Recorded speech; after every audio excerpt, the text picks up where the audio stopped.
Sheila's doing it.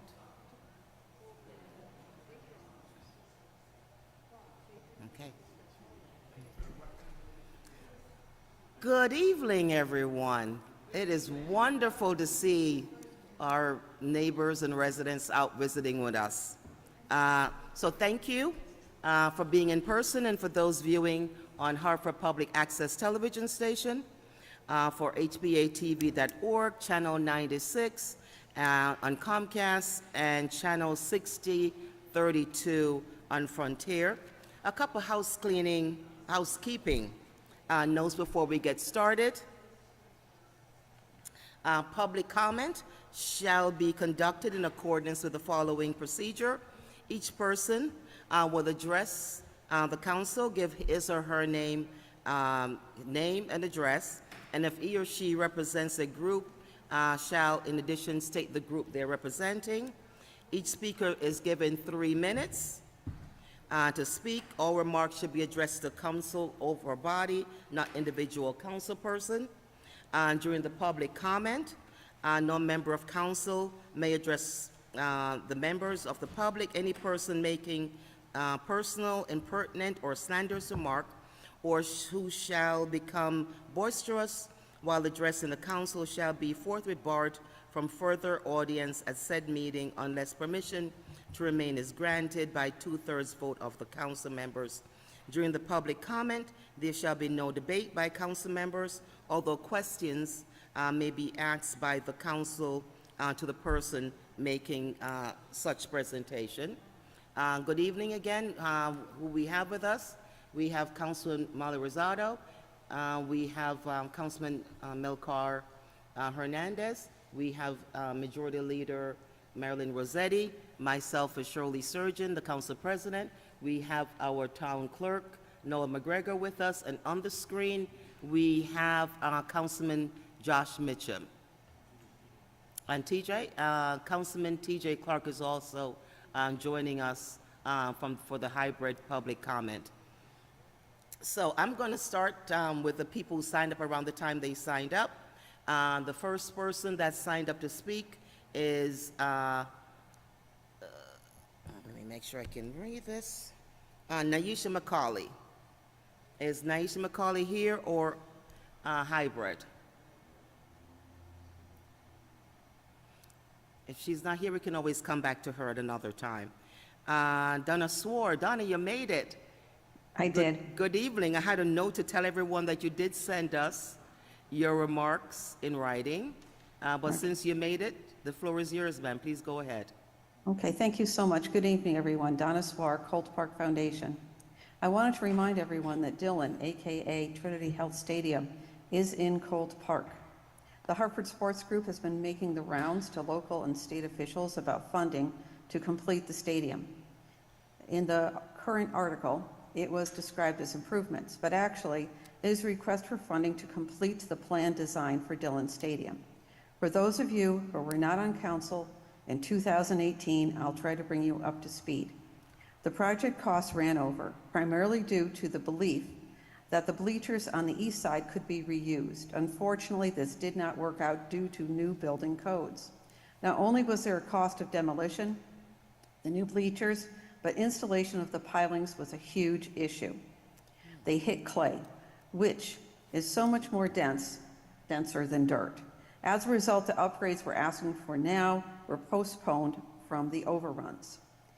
What I feel has not been sufficiently addressed are the benefits to Hartford residents.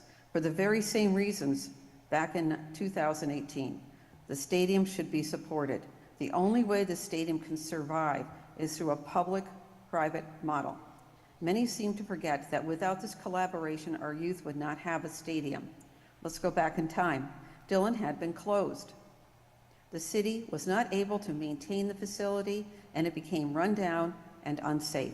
In 2018, the Park and Recreation Advisory Commission held a meeting to rally together those who felt that Dillon should be saved. The other option was for it to be demolished. Athletic groups, neighborhood residents, Friends of Colt Park, Hartford Public Schools, and adjacent property owners attended a meeting to provide input into what the facility needed to provide the youth in our cities with a suitable facility. But the big question was, how to pay for it. The city of Hartford did not have the needed funds to renovate, and it still doesn't have the funds to maintain it. The shame our youth felt when they hosted regional events was real. They had held events which did not provide the same quality fields or amenities as their competing towns. One example is the use of porta potties instead of bathrooms. Keep in mind, Hartford still owns Dillon Trinity Health Stadium, but the Hartford Athletic covers the costs of operating and provides maintenance of the facility. Our schools use it for tournament games, both soccer and football. Youth leagues use it for camps. 10,000 game day tickets were given to residents over 4 years. They host camps and clinics with community partners for our residents. Those organizations who benefited are in my letter to the council. Why is it necessary for additional seating? Because currently the number of seats will not sustain the stadium financially. This was well known during the planning phase in 2018. Operating expenses for the team and the stadium run between $8 to $9 million annually. It was shared that they are in a deficit of $1 million. We cannot expect anyone to continue to absorb this loss, and we will not find anyone to jump in as the next tenant either. We need to support this endeavor. I consider Hartford extremely fortunate and believe that this private-public partnership is a real win-win. So thank you so much. Thank you, Donna Soar. I did not acknowledge our timekeeper and councilperson, Councilman John Gale. Thank you very much, Councilman, for helping out. The next person to speak will be Chris Eshelman.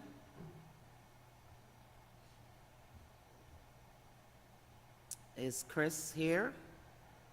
Okay. We'll come back if he joins us. Next person to speak would be Jendaya Scott Miller. Ms. Miller, the floor is yours. Thank you, everyone. Excuse me. My name is Jendaya Scott Miller, and I am the founder and CEO of the nonprofit organization Angel of Edgewood, and I also reside at 143 Edgewood Street. Good evening, to all the council members and Mr. McGregor. I'm here. This is my first public comment. So I wanted to speak with everyone. As you all know, our new warehouse has been burglarized 2 times within the last week, and it hasn't been made public, but they attempted 3 more times, 2 of them being this morning. And I am hoping to get some support from any area of the city. As you know, from the time Angel of Edgewood started 4 years ago, majority of the support that I've had on the city level has been from city council and all the members. So, I want to thank you. But there are some things that we need and could use to assist us with making Franklin Avenue safer.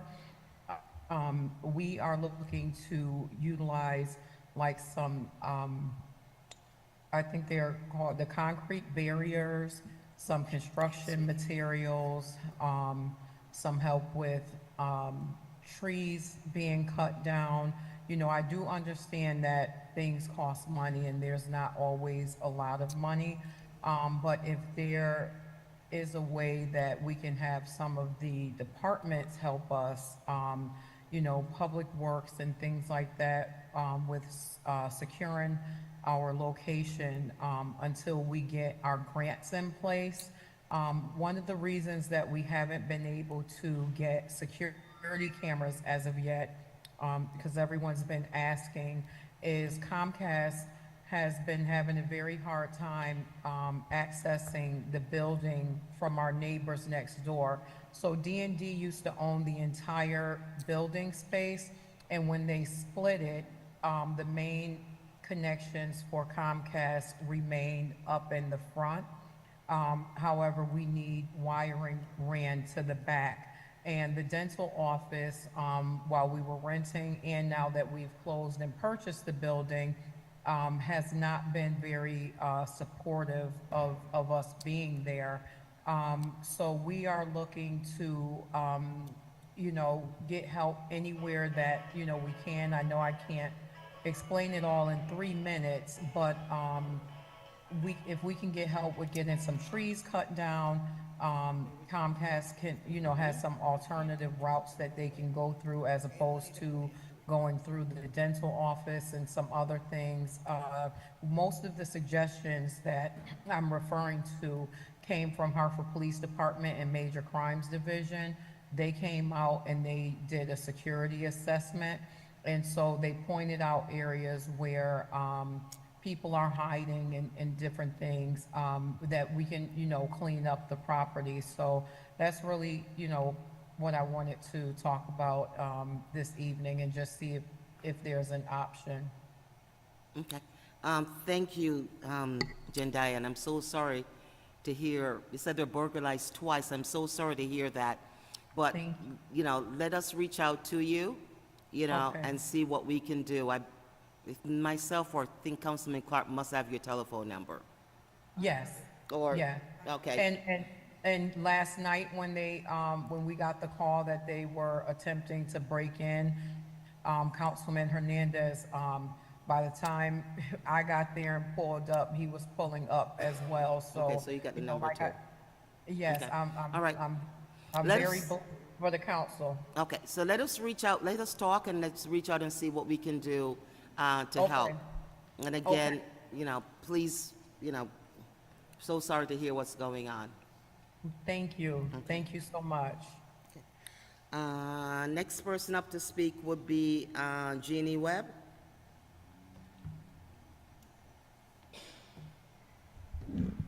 Good evening, Council. I'm here tonight representing many City of Hartford retirees. We have been talking to people about a COLA, which we haven't had for 20 years. I have made appointments with the mayor's office several times and not been able to get in. What I'm asking the council tonight to do is to please beseech the mayor, have him look at a COLA for us retirees. I've been retired for 21 years from the city of Hartford. We have other people that have been retired for much longer than that, and we have not received a COLA. What our pensions are right now are very little compared to, say, if we were with the state of Connecticut and got regular COLAs. I know my friends that were state workers, what they're getting for a pension in mine is pretty much way out of whack. We're not asking for a lot. We pay our insurance, we pay for things, we don't have Embers plans. We're just workaday people that worked hard for the city, and we're just asking that you take a look and see what you can do for us for a COLA. Thank you. Thank you. Next person up to speak is Hyacinth Yenny.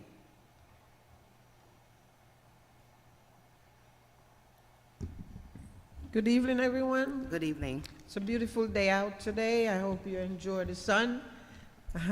So I'm Hyacinth Yenny, and I'm with the Maple Avenue Revitalization Group, and I'm also with the South End Wellness Senior Advisory. I chair the advisory board. So I got a few things that I just need to quickly talk about. So as you may know, or many of you may not, our South End Wellness, stand up guys. Our South End Wellness Senior Center is 17 years old and has been run by Catholic Charity for the 17 years, pretty much on flat funding, so now the contract is up for renewal. And we're here to say we want to make sure Catholic Charity continue to run our center. We have a great relationship with them. They have great staffs, and our seniors are very happy. Now, I always say, if something is not broken, please do not change it, okay? I know bids are put out and anyone can bid against anyone, but I'm just here to say we're asking you to use your influence in general, I'm just saying it point blank, to make sure Catholic Charity is the person who runs our senior center. There's so many great stuff happening there. As you know, it's over 300, we have over 300 members, and these are just a few of them that represent, okay? These ladies are very happy, and I want to say, ever since we started that program with the dance therapy, I mean, these seniors, look at them. They're walking without cane, some of them, you know? They're very happy, and I'm hoping we can continue that program to make sure they stay alive and happy. So that's with the South End Wellness Senior Center. So I'm hoping that you will look into that and make sure that happens, all right? And then a couple other things I want to talk about.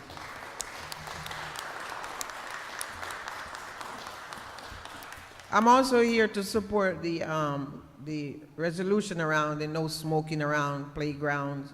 And I'm happy and I'm very pleased that you're all supporting it. I want to thank Molly Rosado. She's the one that started it last year and helping you all come new and you all finish it up. So I'm really happy that that's going to happen. We will talk more about the enforcement. I think all we need to do is put some sign around. And anyone can tell anyone there is a sign there about no smoking around playground. So I don't think it's going to be all that difficult. You know, we do have a lot of ordinance in our city that no one is enforcing, but this one, I have a feeling it's going to work without any policing or stuff like that. So thank you all for doing that. Okay, and you know, we have over 30 lifeguard that is certified to do swimming or do the work this year at our summer swimming pool. And I'm hoping no one have heard from HR as yet. And I know, you know, West Hartford, other towns are already calling them, asking them if they want to come and work. So I don't want to hear the complaint that, oh yeah, you know, we have them, but nothing happens. We're tired of that. We have Hartford resident that wants to work at the swimming pool. They're trained and ready to go. And now we're in June, and they have not heard anything from HR. So I'm hoping somebody could talk to HR to let them move along this process. Otherwise, we're going to be losing a lot of our people. And when the pool's open, we have no one to run them. So I'm asking you to do that, please. The other piece, quickly, the chef. I would love to be a part of the conversation around chef, because I want to let you know, as we make resolution and we make plans, we must think about the retribution after. Most of us don't think about what happened after. Our kids are going to suburb too, and everybody thinks the grass is greener over there. However, it isn't greener. And as a matter, it has destroyed our community school, and our community in general, because most of our kids do not feel community anymore, because the family always, get on the bus at 5, 6 o'clock in the morning, get back at 6 o'clock at night. You don't build a community like that. We've lost a lot of residents because they've, decided to buy a home somewhere else because of their kids going somewhere else. We need to push back on our superintendent to make sure she build quality school. I'm not talking about building, but making sure the curriculum and all the humanity that needs to be in a school is there. So our children don't have to get in a bus and go to suburbs, Simsbury, Avon, wherever, to get a good education. My 3 children went to Hartford Public School, and they all have a doctor title.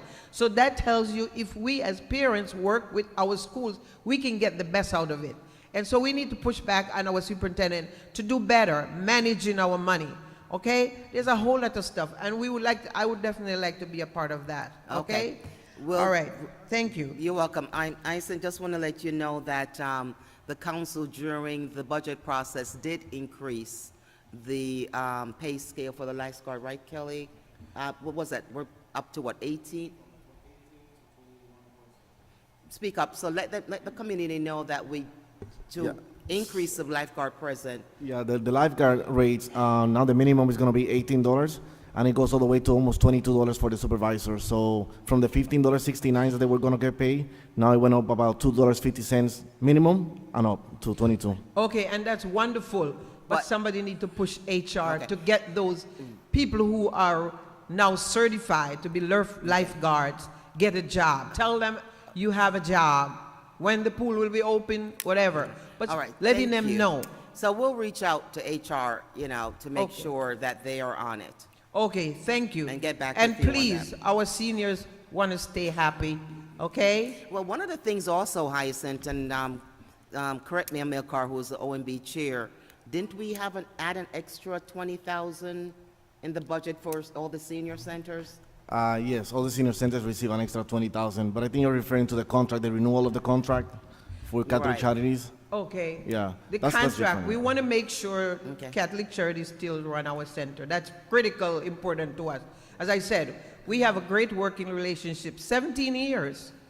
You can beat that, okay? And we haven't had any complaint. The only complaint is that we need to get our staff a little bit more money because they're paying like at the bottom. So they need to get a little more. And I thank Shirley a few years back, she increased some funding so we could give our staff a raise. But apart from that, we just want to stay with Catholic Charity. Thank Okay? you. Thank you. So we are doing a lot for the seniors. Let me also say, Hyacinth, that, the RFP process, as council members, we can't really get involved legally, but we can always, absolutely, I'm not sure if the process is open or closed as yet. The only thing we can possibly do is say, we do like this organization, we support them, but we don't get involved in a closed RFP process legally. All right, so let's move on to the next person, Ms. Ann Goshian.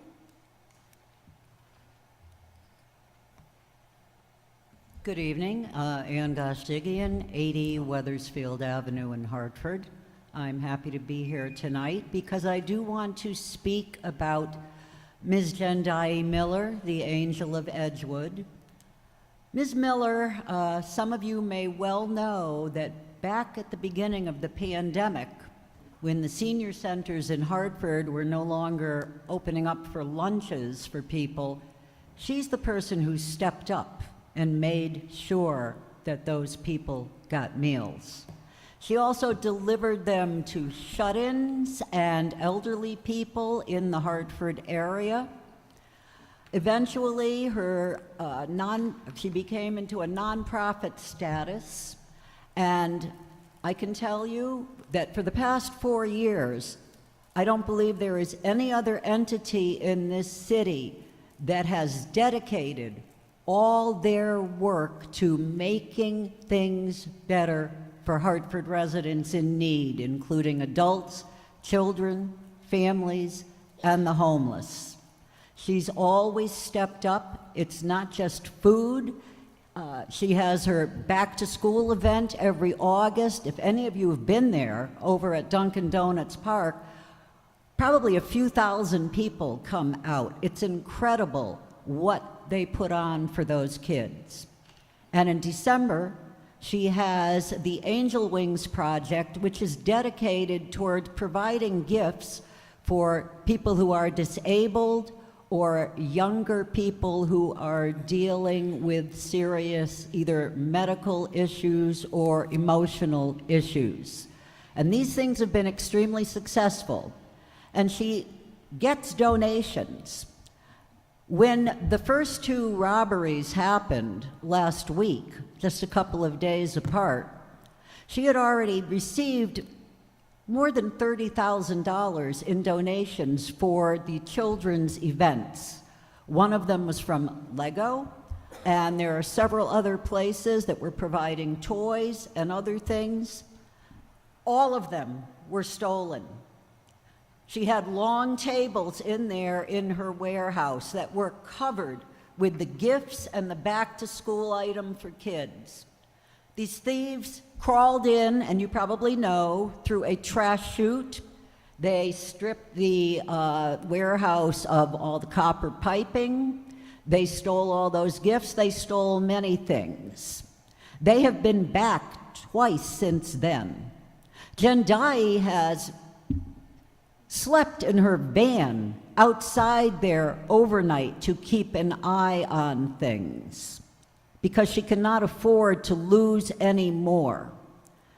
She's trying to do something with security. Last week, and some of you may know, I made a post on Facebook, and it was basically an open letter to the council and the mayor. I think some of you have seen it.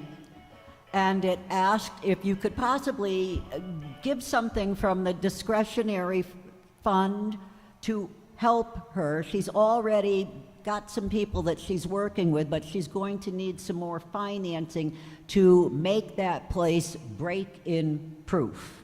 And as she said, the dentistry clinic on the corner there will not allow her to have Comcast hook into their wire. They are the owners of the property that she pays rent to, and as she said, they have not been helpful and they have not been supportive, even though she is paying her rent. So the other thing is, when I posted that, the next day, or 2 days later, Mayor Orlampalam did reach out to Jendai and call her, and he left her a phone message, a voice message, saying he was sorry for what had happened and wanted to know what he could do to help her get everything straightened out, on the road to getting everything straightened out again. So the next day she called him back and she told him what she was hoping they might help with, and I'm sorry to say his response was, "Let me know if you want me to call anyone."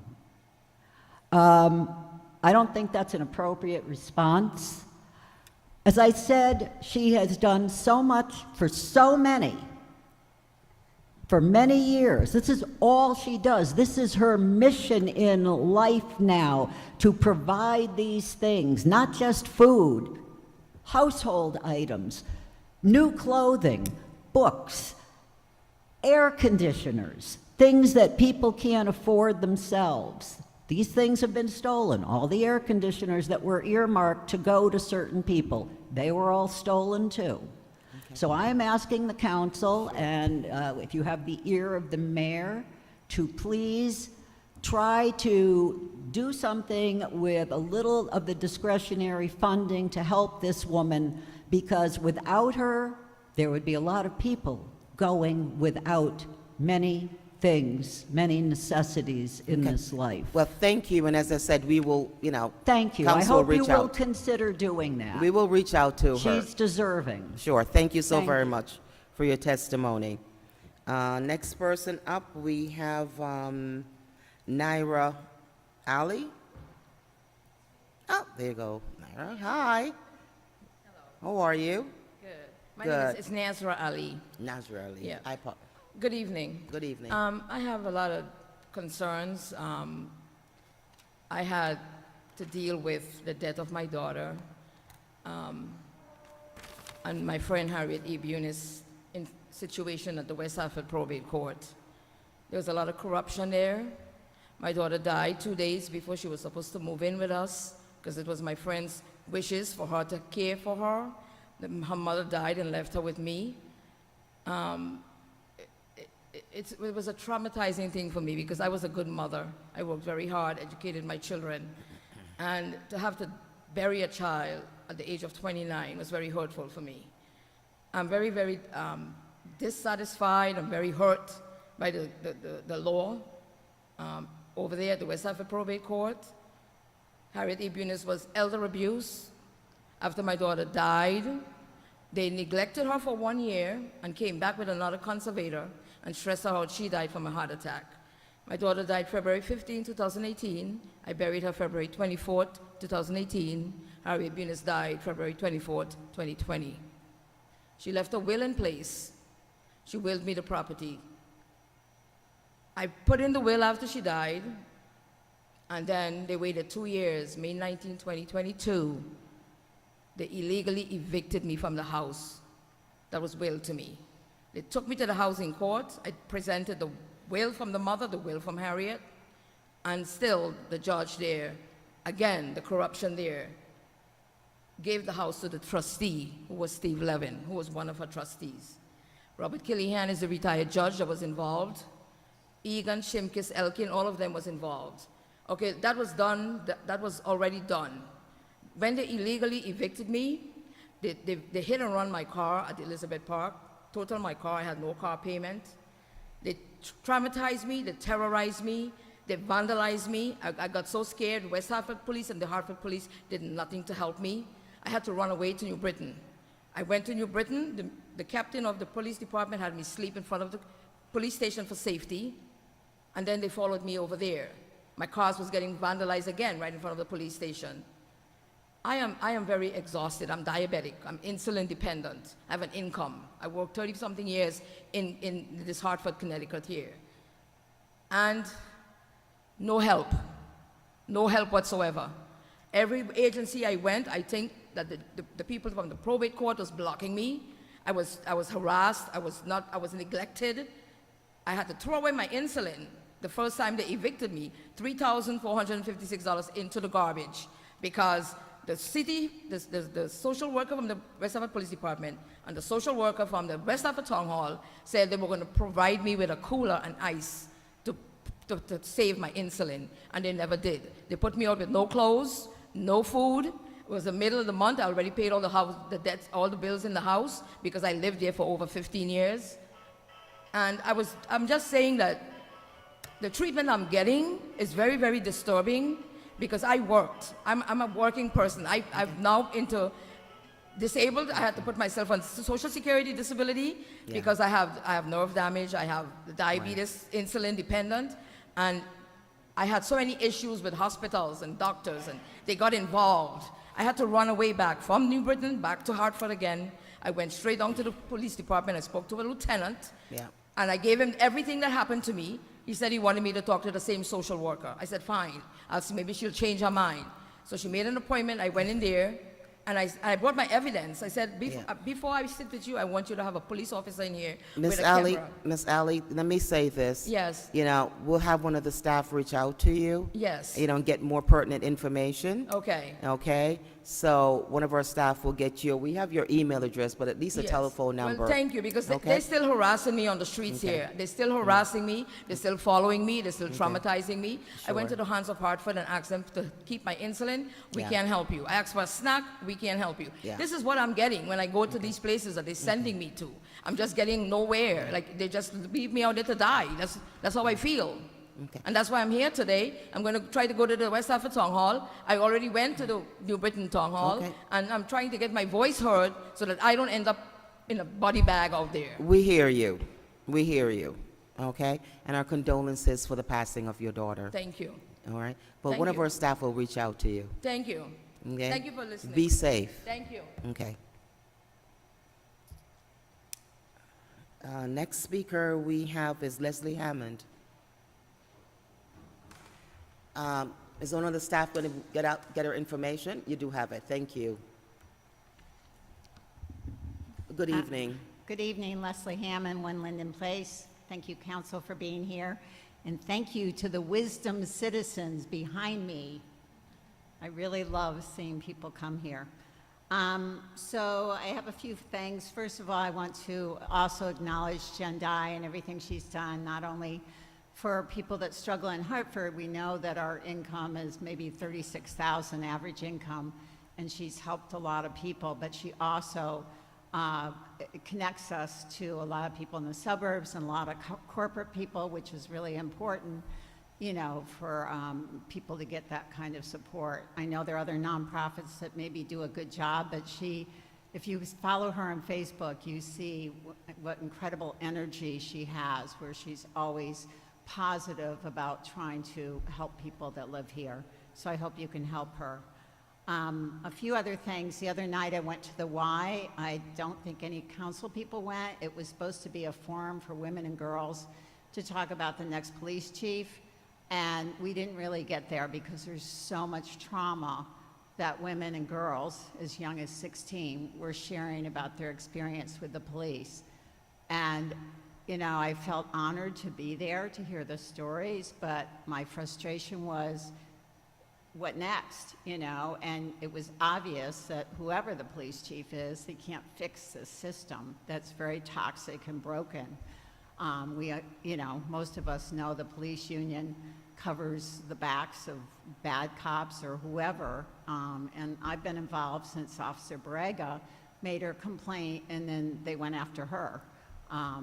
So I really hope the other public forums, people continue to have a chance to speak out, but it could be through the Y or other organizations we can have a way to talk about this, because, I mean, there's a lot of trauma. And the fact that people that didn't necessarily know each other felt they could talk about it, you know how they might be feeling, that they wanted their voice to be heard. So I'd love to see more community conversations, you know, about all the issues that people face. Before the pandemic, you know, Mayor Bronin was really good about having community conversations, and I hope we get back to that and that you all can participate. Jumped out at me about the land bank becoming an authority. I don't know, I guess it's my suspicious nature. I wonder what that's about, so that's a little concerning. I know we have a new person at the head of economic development. I just only wish that we had promoted within, because, you know, I don't know, I don't think he's lived here before. So hopefully he can get up to speed, but I feel like with all our departments, we don't promote within enough or help people move up the ladder, which would really be ideal, because people always want people that have grown up here or lived here to have these higher positions. So I guess that's it. Thank you so much. Thank you very much, Ms. Hammond. Next person to speak is Sita Singh.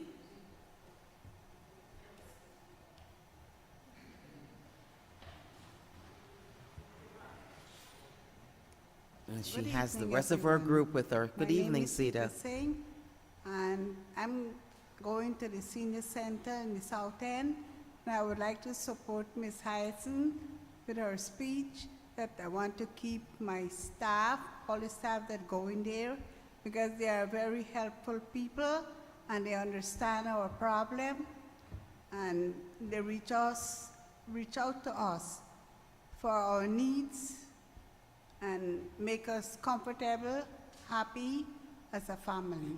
Thank you. No, thank you so very much in coming out to speak. Seeing that we have no other speakers signed up, so